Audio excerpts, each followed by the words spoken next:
Was Jeffrey Epstein Satoshi Nakamoto? This question is probably one of the most ridiculous questions that I've heard in a very long time, that people are genuinely considering it to be true and going ahead and selling Bitcoin and creating FUD against Bitcoin over on Twitter. There is a big divide amongst people and Bitcoiners, well, not Bitcoiners, obviously, because Bitcoiners understand that whatever is going on, which I will break down to you, impacts Bitcoin in no way, shape, or form. There are genuinely individuals that are taking this and getting scared and offloading their coins and stopping to believe in what Bitcoin has to offer. So in this video, I will show you what exactly was mentioned on the files with regards to Bitcoin and how it basically has absolutely no impact. So if that question was stuck in your head, and if you did have a genuine concern, then it's totally fine. Just it's sadly because on Twitter there's so many profiles trying to engagement farm. They're taking these emails out of context, attaching very speculative and radicalized opinions on it to get likes and clicks. It's causing confusion, and even in some cases, there are just complete and utterly untrue screenshots, alleged screenshots that don't even exist in the file. So in this video, we will break it down for you, and we will also go through the price of Bitcoin, which is sitting at 77K. And I briefly want to talk about a brand new platform that has been created like Reddit, but for AI agents, where AI agents can go and talk to each other. And one of these subreddits were about an AI agent getting instructed by its human to create a Bitcoin wallet, and then the revelation it had on how it can now access finance. Are we going into a dystopian world where AI agents are going to hire humans to do tasks for them and pay them? Well, you'll find out here on today's video. What a weekend, guys. Honestly, what a weekend. So many things happening, but you know what? You're pushing through it. Good job. I've had my difficulty with the amount of events that's been taking place, but hey, it is what it is. This is crypto. It's hectic. New things happen every day, and we do our best to catch up with it and give you these daily updates to make sure that you're aware of all the things that are taking place. So is Satoshi Nakamoto, or was Satoshi Nakamoto Epstein? Is that $140 billion worth of Bitcoin tied to Epstein? Well, in my very humble opinion, there is a highly, highly, highly improbable chance. I cannot say impossible because nothing is impossible, right? Mathematically.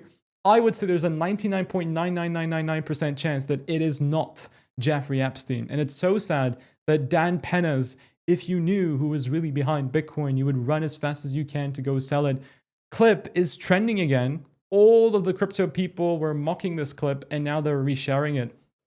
Crazy. And I think so many individuals have forgotten that Bitcoin is completely neutral, completely decentralized, and any sort of upgrade that is going to be done to it that's been proposed by the community or by the core developers has to first go through the approval of decentralized nodes spread out all across the world to then be integrated into Bitcoin. I think some people have forgotten that because they're bringing up the points that Epstein sent $850,000 to MIT between 2002 to 2017, and that a part of these funds supported the MIT Digital Currency Initiative, which was the primary group that paid Bitcoin core developers during a funding crisis. What are Bitcoin core developers? They are individuals that took Satoshi's initial vision for Bitcoin, helped scale it and make it more accessible and better, right? Bitcoin core developers and maintainers allowed for Bitcoin to scale. They've done a great thing. And this post is arguing, or a lot of people are arguing, because Epstein sent $850K and a part of these funds were given to the Bitcoin core developers indirectly through MIT's Digital Currency Initiative, that Epstein got involved in Bitcoin and corrupted it. No. First of all, the Digital Currency Initiative from MIT received millions of dollars worth of funding from multiple different institutions, millions of dollars in relativity to Epstein's a couple of $100,000 that maybe made it into this specific niche in MIT is nothing. There is no corruptible amount of money in question here based off of my understanding. And even if there was an attempt, right, hypothetically speaking, to corrupt Bitcoin core developers, any sort of upgrade or implementation into Bitcoin cannot go through unless a decentralized network of nodes come to a majority consensus an agreement that that is a good thing for Bitcoin to have. Okay, so that's the first one that I want to falsify and dehyperbolize, if you will. Okay, so another thing that was mentioned by Epstein was the following: is it worth buying Bitcoin? Ask someone. Epstein says no. How does that affect Bitcoin? Absolutely no way, shape, or form. Then we have an email from Epstein to Peter Thiel, the individual behind things like PayPal, so on and so forth. He says, first, it appears that there's a little agreement on what Bitcoin is. He's questioning on whether if Bitcoin is a store of intrinsic value, currency, property, or an architecture of payment. He sees it as having conflicting goals. We know that Epstein was curious about Bitcoin and blockchain through his order history on Amazon. He was reading a lot about Bitcoin and blockchain, and I think this email is reflective on his trying to grasp what Bitcoin is. And again, like, there is nothing that puts Bitcoin in the bad light from that email that's been flooding around Twitter. There is one particular email that, okay, I can somehow understand why people are a little bit concerned about. And it's Epstein saying that I've spoken to some of the founders of Bitcoin. That phrase, I've spoken to some of the founders of Bitcoin. If you go through the rest of the Epstein files, you will understand that Epstein was trying to appear as though that he knew people directly, or he was close with individuals. Like, this is a common thing that Epstein has sort of done, trying to make things appear in a way where it's truly not. I think what he's referring to is, I've spoken to some of the founders of Bitcoin, is him saying, him referring to the core developers, and it's very, very probable that he knew some of the core developers. That's understandable from the evidence we have. However, core developers does not mean Satoshi Nakamoto. Satoshi Nakamoto created the Bitcoin white paper, created the initial concept of Bitcoin, disappeared in 2011, right before Epstein's involvement in Bitcoin, alleged involvement in Bitcoin, disappeared, and then the core developers came in to scale it, right? To scale Bitcoin, make it more accessible, so on and so forth. And then Epstein funds it, and then he says, I've spoken to some of the founders of Bitcoin. Founders of Bitcoin, not Satoshi Nakamoto. Founders of Bitcoin, the core developers, cannot change Bitcoin in a bad way because the nodes will stop them from doing so. So I hope that debunks that one too. And I've seen another particular screenshot go viral, which is this one where Ghislaine Maxwell, so they say that the Satoshi pseudonym is working perfectly. Our little digital gold mine is ready for the world. Funding secured. Jeffrey. Fake. This doesn't exist. Go ask Grok. This doesn't exist in the Jeffrey Epstein files. People are just trying to engagement farm. Please do not fall for it. So out of all of these things, does it truly feel like it's bad for Bitcoin? Absolutely not. And there was one more thing that was mentioned, and it was about Michael Saylor, which I find it to be a little bit funny. Apparently, Epstein tried to recruit Michael Saylor, but they didn't see Saylor as a good candidate for Epstein's horrible doings. That's it. That's it. Why the FUD? Why the FUD? And honestly speaking, it doesn't matter. I want to bring you to this point. It doesn't matter who Satoshi is. It doesn't matter who created Bitcoin. Bitcoin has been given to the world.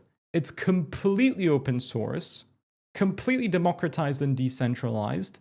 Its only mission is to take a rebellion, a stand against the evil that is happening in this world, which is the only proof that I'm seeing from these Epstein files. There's so much evil in this world, so much corruption, so much bad doings. Bitcoin stands up against it. Look at the US dollar. What is the US dollar used for?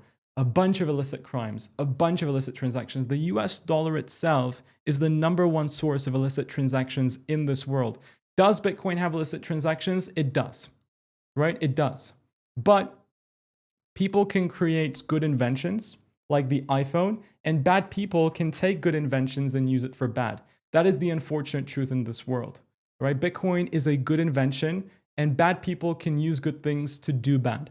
That is a very, very sad truth. But Bitcoin fundamentally was created to stand up against the evil financial system, give individuals the freedom to own their money, participate in the financial system in an open source, decentralized way where you're not connected to any middleman that can go ahead and go after your Bitcoin. That's it. That's all that Bitcoin is there for. It has a very good purpose, a very good future. So please do not fall in trap to this FUD.